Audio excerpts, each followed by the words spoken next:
On August 5th, Iran inaugurated a new president, putting an end to the 8-year presidency of reformist Hassan Rouhani, and it ushered in a new hardline government.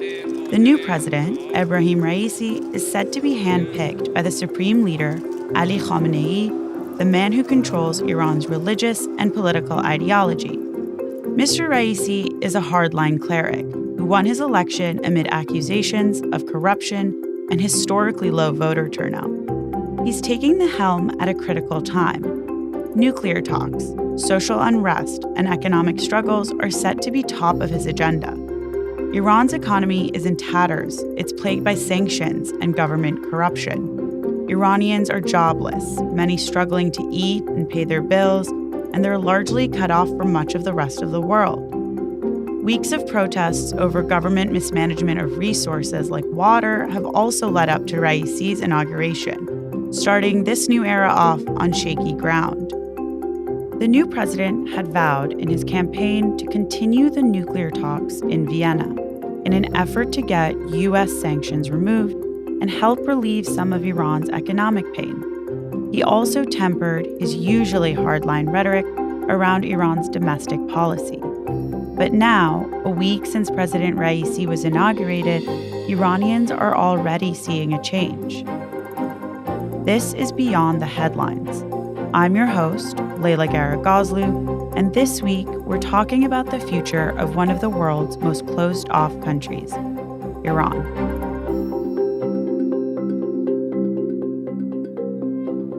Iran is a country that has had, to say the least, a fraught relationship with the international community since its infamous revolution nearly 40 years ago. Now, with nearly 80% of its population under 35, and many of whom are jobless, with continuous social unrest and the COVID-19 pandemic to deal with, the nation has elected an ultra-hardline president. Ebrahim Raisi has taken over the country in a time of crisis. Iran is in its 5th wave of COVID and is struggling to contain the virus.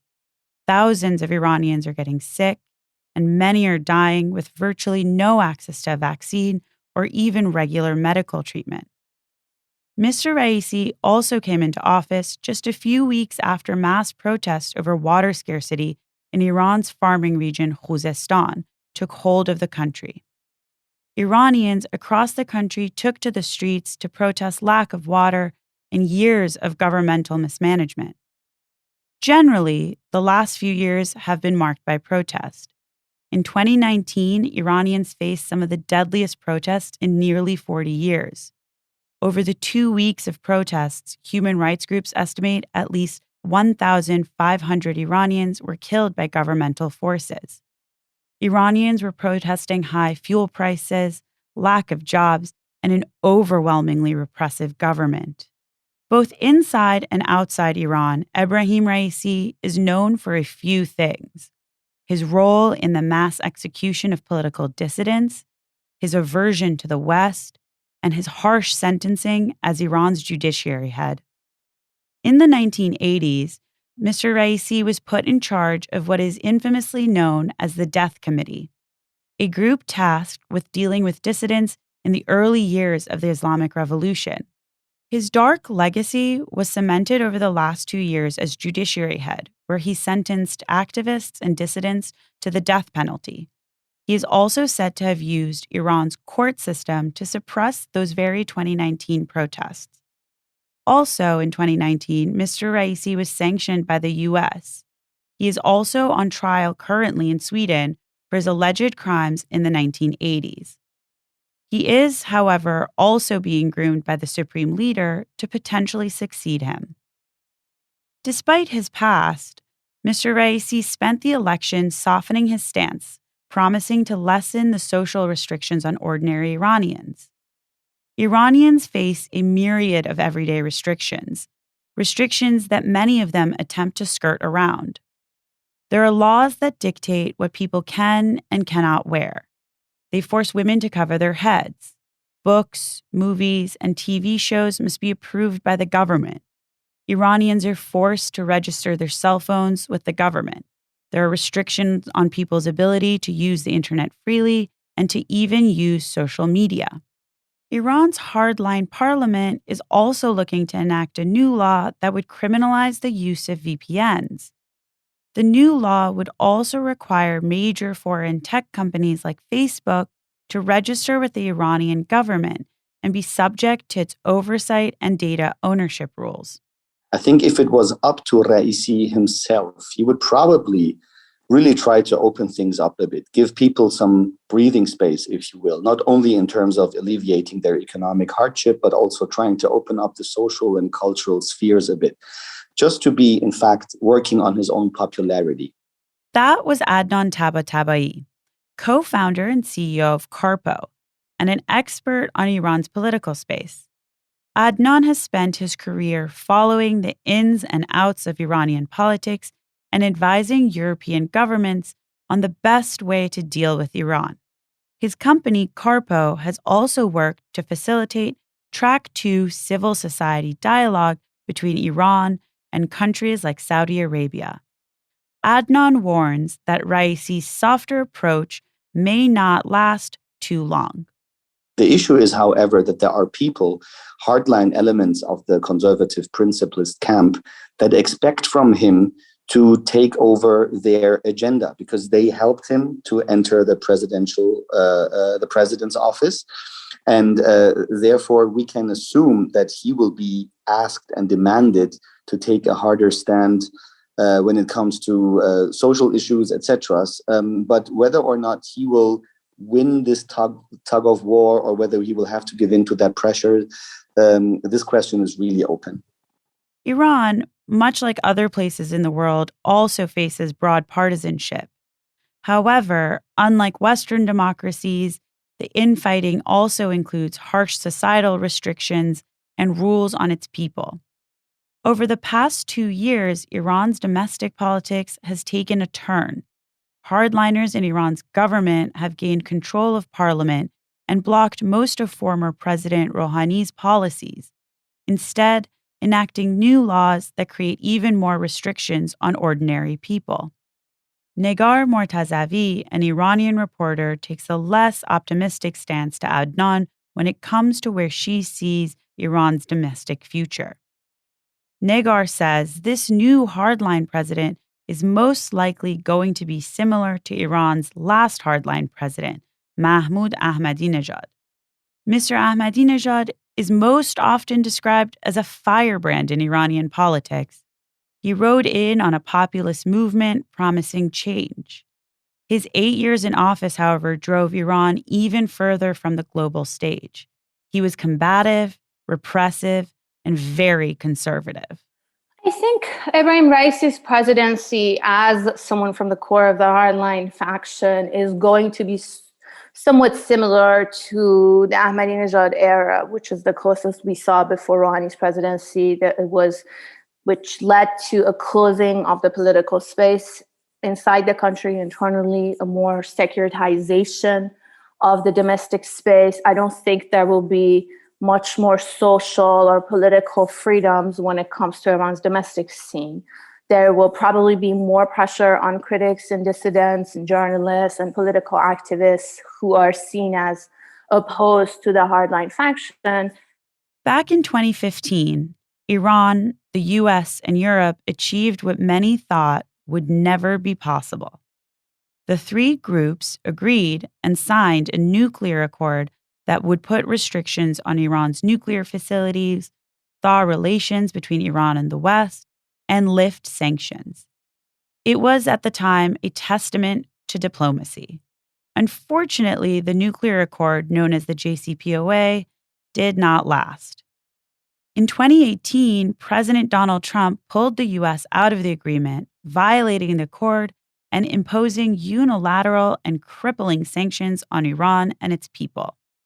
With the election of President Biden, the U.S. began a fresh round of talks with Iran in hopes of getting a new deal. The problem now? Iran's new president's hardline, anti-West stance. Ebrahim Raisi isn't just a change for Iran domestically, but his foreign policy doctrine, which he outlined in his inauguration, is likely to impact ongoing nuclear negotiations between Iran, the U.S., and Europe.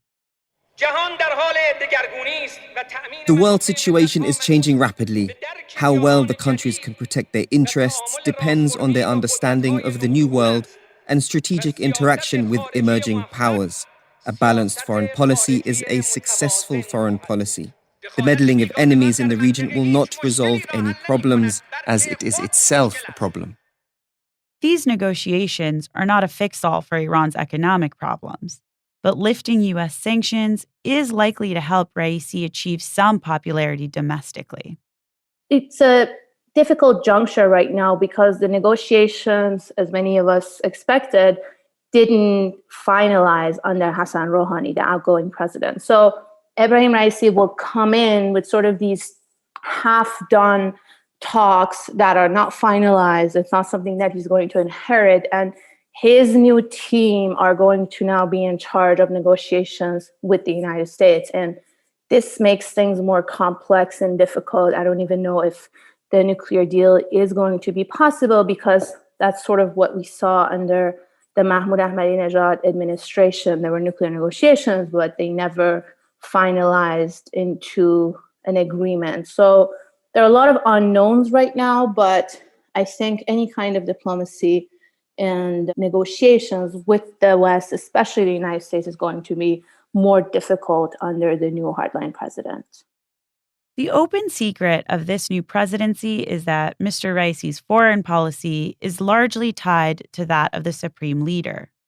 Ayatollah Khamenei has specifically directed negotiations to take place, meaning Mr. Raisi can take a harder stance, but talks won't stop. The US and Europe have already signaled that talks are likely to restart in September. They had previously been put on hold until after Mr. Raisi took over. Adnan's view of what could come of these talks is more hopeful than that of Negar. He believes that the new Raisi administration and the hardline and conservative political groups have the will and the mandate from the supreme leader to get a deal done. Actually, I still am convinced that there is willingness to seal this deal, or let's say to seal the revitalization of this deal. But we have to understand that there are new boys in town, if you will, that are trying to present themselves as being those who can achieve an even better deal or can be stronger in Iran's posture towards the US. They are now making some noise. I am a bit concerned about the prolongation that comes with it to finalize the revitalization of the JCPOA. But I, in fact, am still convinced that down the line, the entire system, the entire political class of Iran wants this deal to be revived, regardless of the problems that may come 2 years from now, when sanctions lifting has to go through Congress. Iran's survival requires this new president to take action both domestically and internationally, and to do so quickly. But that's difficult when the country is being led by a man that is himself sanctioned by the US and has caused global outrage for his role in mass executions and harsh sentences of activists and journalists. As Negar says, he's not going to be able to run away from his past. Ebrahim Raisi is tied to the mass execution of a large number of political prisoners in the 1980s in Iran. He was part of this death committee who made the decision. And he's also been tied to harsh sentences being given to protesters in the past couple of years that he oversaw the judiciary. So he comes with a massive baggage. And the international community is noticing this. We've seen prominent human rights organizations being very active and vocal about his past. It's not something that they're going to let go. And this is definitely going to complicate Iran's relations, especially with the West, both with Europe and also with the United States. These human rights violations and allegations of the past are going to haunt him. I don't even think it's going to be simple for Iran to have bilateral relations with some of these Western countries, for Ebrahim Raisi to be able to travel to Europe or, let's say, to New York for the General Assembly, which is something Iranian presidents have been doing for many years. All of these are going to be complicated, and it's just going to be an unsavory relationship and set of negotiations when it comes to especially these democracies where human rights are seen as an important factor. Adnan thinks this will be a particular issue for European countries that have much more exposure to Iran. I have no doubt that this will be a major issue for Raisi in the future for Iran's foreign relations, because most governments, particularly those in Europe, will not be willing to pay the price that they have to pay domestically in their own capitals, in their own constituencies, for outreach with Iran with such a president at the top. And the disincentives of reconciliatory messages towards Iran will be just much stronger. It's hard to predict the future of a country like Iran, where the population is young and restless, where the political landscape is rocky and its international standing tenuous at best. But the next 4 years in Iran are likely to be some of the most pivotal. As the new president concludes his first week, he faces a tough 4 years at the helm of a country teetering on the precipice of change. He's facing a mountain of problems with no easy fixes. You've been listening to Beyond the Headlines.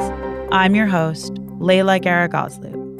Thank you to our guests, Adnan Tabatabai and Negar Mortazavi. This week's episode was produced by Aisha Khan and Arthur Edison and Gully Burrows.